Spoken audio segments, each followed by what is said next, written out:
Hello guys. तर आपण live trading पाहणार आहोत गोल्डसाठी.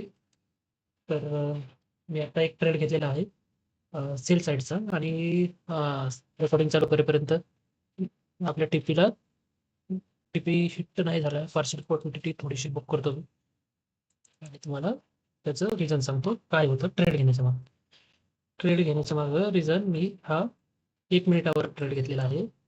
1 मिनिटावर जर पाहिलं तर इथे पहिल्यांदा अप ट्रेंडमध्ये मार्केट होता आणि आता US मार्केट सुरू झालंय 8 वाजल्यानंतर.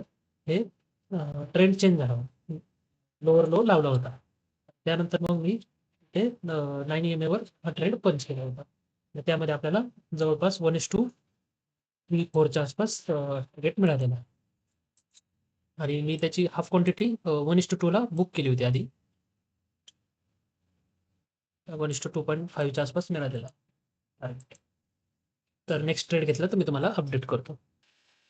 Hello guys. तर आपण सकाळीच मी व्हिडिओ टाकला होता आजच्या 2 तारखेसाठी ॲनालिसिस बिटकॉईनचं. तर आपण जे डिस्कस केलं होतं 87,000च्या वर आपण बुलिश राहूया. आपण तर पाहिलं तर आता सध्या जबरदस्त मूव्ह आलेला आहे बाय साईडला. मी तो कॅप्चर तर करू शकलो नाही. मी जास्त करून BTCमध्ये ट्रेड नाही करत आहे. आणि परंतु मूव्ह किती पॉईंट्स आला आहे आपण मोजूया. जवळ-जवळ 2,500पेक्षा जास्त 2600-2700 पॉईंटचा मूव्ह आलेला आहे. तर कॅप्चर करणारा कोणाला आला असेल, ज्याला पुल बॅक सेटअप वगैरे ज्याने घेतला असेल, त्याला नक्कीच करता आला असेल 5 मिनिटावर. आता ही कॅन्डल खूप मोठी बनलेली आहे. एक्झॉस्ट कॅन्डल सारखी बनलेली आहे आणि थोडीशी लिक्विडिटी वर राहिलेली आहे अजून. जर लिक्विडिटी घ्यायची म्हणलं 1 तासवर पाहिलं आपण, इथनं खूप मोठी सेलिंग कॅन्डल बनली होती. त्याच्यावर थोडीशी जास्त लिक्विडिटी असू शकते, एस-एल असू शकतात. ती लिक्विडिटी घेऊन परत पडायला सुरुवात झाली, तर आपण सेल साईडचा प्लॅन करूया एखादा ट्रेड.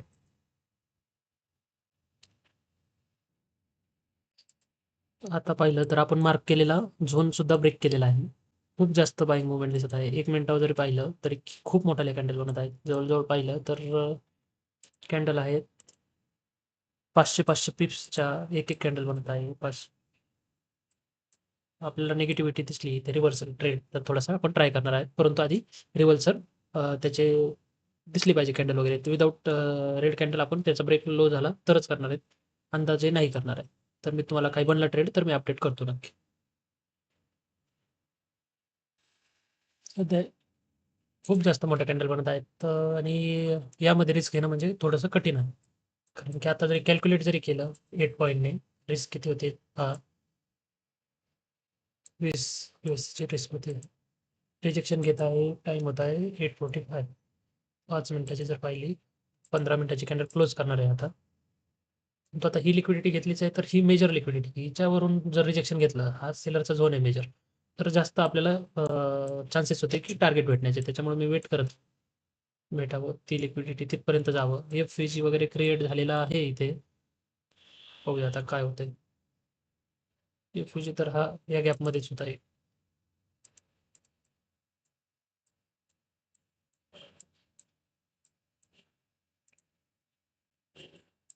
निगेटिव्ह प्राइस ॲक्शन भेटली तरच आपण ट्रेड करणार आहे. निगेटिव्ह साईडला रँडम ट्रेड टाळणार आहे. मी तुम्हाला काय असेल तर अपडेट करतो. मला असं वाटतं की थोडी-थोडी क्वांटिटी ॲड करायला आपण पाहिजेत, कारण की निगेटिव्ह प्राइस ॲक्शन बनत आहे. मी छोटी-छोटी क्वांटिटी ॲड करायला सुरुवात करतो. स्टॉप लॉस मोठा नाही देणार आहे मी. त्या एक कॅन्डलचाच देईल, त्याच्यात थोडासा वर बफर ठेवून. कारण की आज बुलिश मूव्हमेंट आहे आणि त्यामध्ये जेवढं पटकन येईल. सेल साईड कधी पण फास्ट मूव्हमेंट होते. बाय साईडला व्हॉलॅटिलिटी करून वेळ टाईम घेऊन वर जात असतं. मी तुम्हाला अपडेट करतो काय होतं या ट्रेडचं. प्रॉफिट होईल, लॉस अपडेट. परत एकदा मी क्वांटिटी थोडीशी ॲड केलेली आहे. ही निगेटिव्ह कॅन्डल बनत आहे. ही क्लोजिंगला 30-40 सेकंद आहेत. पाहूया आता काय होतंय. एस-एल जास्त देणार नाही मी आता. क्लोजिंग पाहूया. नेक्स्ट कॅन्डल कशी ओपन होते ते पाहूया. नेक्स्ट कॅन्डल हिचा लो तर तोडला तर होल्ड करूया. वर जात असेल तर कट करून टाकू. स्टॉप लॉस छोटा ठेवणं हेच आपलं सध्या टार्गेट आहे आणि प्रॉफिटमध्ये होल्ड करणं. कॅन्डल चुकीची क्लोज होते पहा. आधी दाखवलं इन्व्हर्टेड हॅमर क्लोज होता, परंतु आता एक सेकंड, इनडिसिजन कॅन्डल क्लोज झालं.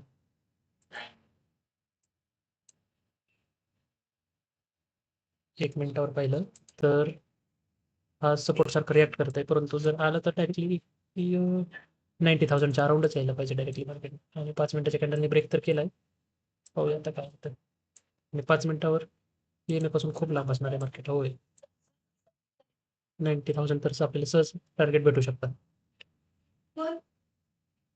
सेट करून ठेवतो इथे.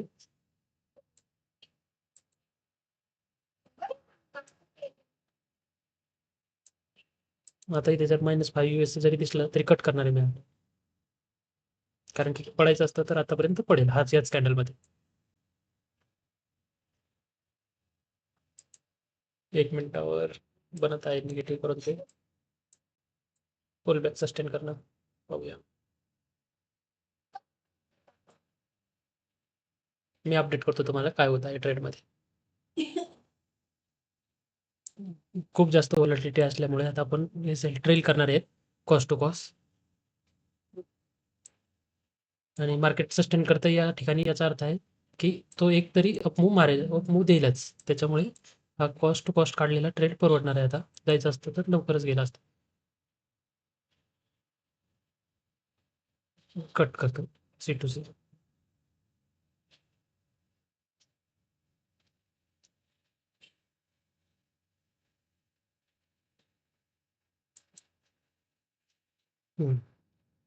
ठीक आहे. परत ट्रेड बनला तर तुम्हाला मी अपडेट करतो. BTCने तर आपण सी टू सी कट झालोय, परंतु गोल्ड पाहिलं तर खतरनाक पडत आहे. खूप जास्त फॉल झालाय, फ्री फॉल सारखं. ट्रेंड लाईनचा ब्रेकआउट आला आणि त्यानंतर पडतच आहे.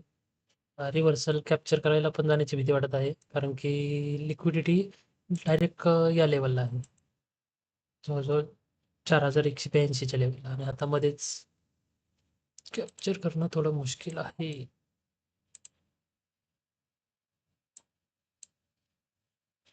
पुलबॅक नंतर आपण सेलसाठीच पाहूया गोल्डमध्ये पण ट्रेड. तर रिव्हर्सल कॅप्चर करायला गेलं तरी त्यात कॉन्फिडन्स येणार नाही जास्त, कारण की ज्या लेवलपासून मोडतंय ते मधीच आहे. जास्त असं इम्पॉर्टंट नाही आहे ही लेवल. ही लेवल परत म्हणजे ब्रेक होऊ शकते. 1 मिनिटावर पाहिलं तर कंटिन्युअस सेटअप बनत आहेत 9 and 15 EMA सारखा. टार्गेट इथपर्यंत येऊ शकतं. तो ॲक्युरसी कमी होते अशा ठिकाणी. सपोर्ट जवळ असेल ना तर ॲक्युरसी कमी होते. आणि 1 मिनिटावर जास्त करून एल हंटिंग खूप जास्त होते आपली, ट्राय जरी केलं तरी. त्याच्यामुळे 5 मिनिटावरच प्रॉपर पुल बॅक वगैरे सेटअप पाहूनच ट्रेड केलं पाहिजे. इथे जर आता ही नेक्स्ट 5 मिनिटाची कॅन्डल ओपन होते आणि जर ही या टच करून ग्रीन बनत असेल तर मी थोडी क्वांटिटी ॲड करायला सुरुवात करणार आहे.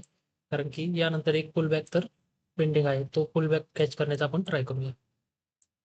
1 मिनिटावर आधी ही लिक्विडिटी ग्रॅप होऊ द्या एकदा पूर्णतः. आणि क्वांटिटी थोडी ॲड करणार आहे, कारण की एल गेला तरी छोटा गेला पाहिजे. प्रॉफिटेबल झाल्यावर परत मग प्रॉफिटमध्ये असेल तेव्हा क्वांटिटी ॲड करणं वेगळी गोष्ट आहे. आणि लॉस थोडं महाग खरेदी केलं तरी चालेल, परंतु काय म्हणतात त्याला, बॉटम पकडण्याची कोशिश नाही करायची आपल्याला. बॉटममध्ये पकडण्याची कोशिश करून करून आपलं कॅपिटल वाईप आउट नाही करायचं. थोडं महाग खरेदी करायचं आणि टॉप पण आपल्याला पकडता नाही येणार आहे. मध्ये सेल केलं तरी त्यात खुश राहायचं आपण. आपला फक्त रिस्क टू रिवॉर्ड मेंटेन करायचं.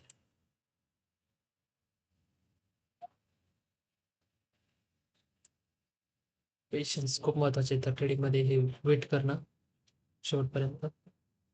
ठीक आहे, मी तुम्हाला अपडेट करतो जर ट्रेड झाला तर. आता ही जर रिजेक्शन घेऊन कॅन्डल 1 मिनिटाची जर ग्रीन बनत असेल तर मी नक्की ट्राय करणार आहे एक बाय साईडसाठी छोटा एल घेऊन, कारण की हा झोन आहे तो बाहेरचाच आहे. आणि लिक्विडिटी ग्रॅब केली तर खूप फास्ट फॉल पण येऊ शकतो इथे. याच्या खाली खूप जास्त स्टॉप लॉसेस लागलेले आहेत त्याचे.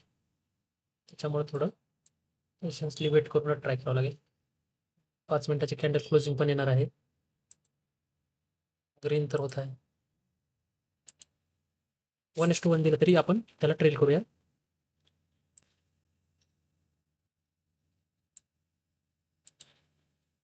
1:1 आला तरी C2C ट्रेल करायच्या डोक्यात आहे, परंतु गेला, एक तर गेला. 5 मिनिटाची कॅन्डल क्लोज झाली आहे. खूप जास्त निगेटिव्ह आहे. जाऊ द्या, पहिले लोकांचे सगळ्यांचे स्टॉप लॉस जाऊ द्या. काय होऊ द्या.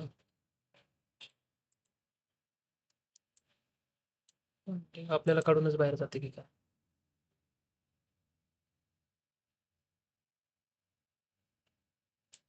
परत एकदा कोशिश करतो. कॅन्डल हाय क्लोज होण्याची.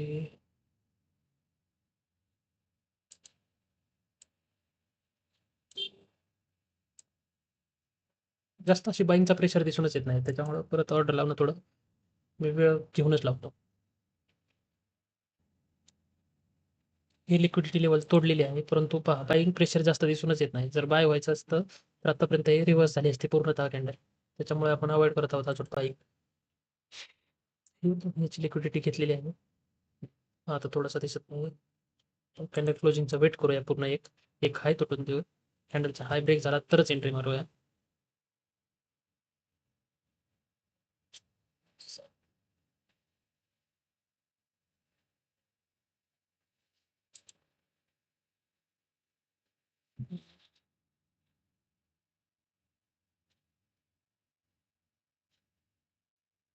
झाला आहे. मी एक एंट्री पण घेतलेली आहे. Let's see.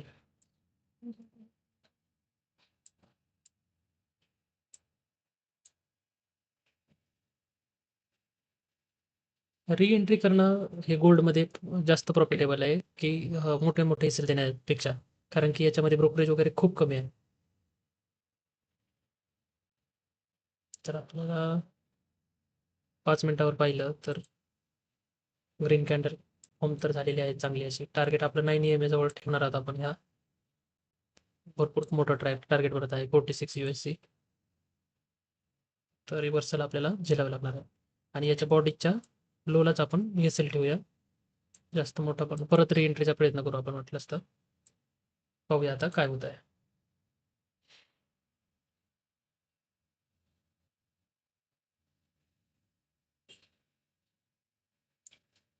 एक मिनिटावर पाहिलं तर चांगला पुल बॅक येत आहे. 10 USC झालं आहे. C2C करावं की नाही करावं हाच प्रश्न.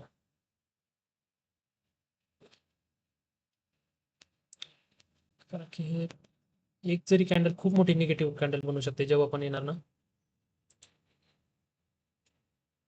आपला स्टॉप लॉस घेऊन परत वर जाणार तो. परंतु आता एक पुल बॅक तर घेतला जाईल चांगला मोठा, म्हणजे 9 EMA पर्यंत जाण्याची कॅन्डल चान्सेस जास्त. ठीक आहे, आपण हा स्टॉप लॉस ठेवूया. त्या दोन्ही हटवणार नाही, टीपी हटवणार नाही आहेत आपण आणि स्टॉप लॉस पण. मी तुम्हाला अपडेट करतो काय होतंय. आता ह्या 5 मिनिटाचा हाय पण कॅन्डलने ब्रेक केलेला आहे. तर आपण आपला आता एसएल ट्रेल करूया 0वर आणि 18-20 USC येत आहेत. तर जेव्हा रिजेक्शन घेईल 1 मिनिटाच्या कॅन्डलवर तर थोडीशी क्वांटिटी बुक करायला सुरुवात करूया. हाफ क्वांटिटी वगैरे बुक करूया. कारण की ओपनच ठेवू, त्याला ट्रेल करू. जेव्हा एक स्पीडमध्ये जेव्हा भेटत आहे ते घेऊया, नंतर ठरवूया तसं काय करायचं ते. पार्शियल बुकिंग करायचं असेल तर करू. 26 USC इथे रिजेक्शन घेत आहे थोडंसं. थोडीशी बुकिंग करूया, हाफ क्वांटिटी तरी. हाफ क्वांटिटी बुक केली आहे आता. आता ही रनिंग राहू द्या. म्हणजे हाफ क्वांटिटी बुक केली तर आपल्याला पुढचा एसएल घेण्यासाठी एक मिळून जाते आणि एक आत्मविश्वास पण वाटतो की आपले पूर्णच स्टॉप लॉस किंवा म्हणजे एसएल गेला नाहीये, काहीतरी आपल्या अकाउंटला आलेला आहे. तर ट्रेल करूया आपण थोडंसं. टीपी पण ट्रेल करूया.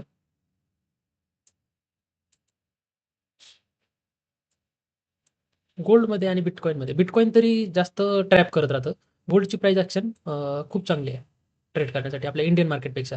आणि इंडियन मार्केटमध्ये जेव्हा आपण ऑप्शन वगैरे करतो तिथं ठिकाठिकी वगैरे खूप जास्त पाहायला मिळतं. इथे तसं काहीच नाही आहे. जेवढे पण पॉईंट येतात ते आपल्याला डायरेक्टली मिळतात.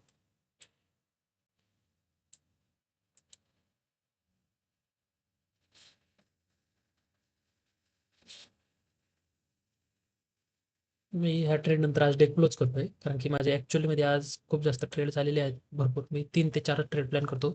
आज हे 2 एसएल आहेत. हे आता एक रनिंग ट्रेड आहे आणि याच्या आधी मी 2 ट्रेड झालेले आहेत माझे. हे आता आपला ट्रेलिंग एसएल गेलेला आहे. तर आज हे अकाउंट बरेच चांगलं ग्रो झालं आहे. 50-60 पॉईंटच्या अराउंड ग्रो झालेला आहे. ठीक आहे, माझ्यासाठी दिवसाचं माझं टार्गेट फिक्स झालेलं आहे. चालेल. Thank you for watching full video. काही तुम्हाला सुचवायचं असेल तर नक्की कमेंट करा, लाईक करा, शेअर करा आणि सबस्क्राईब करा चॅनलला. Thank you guys.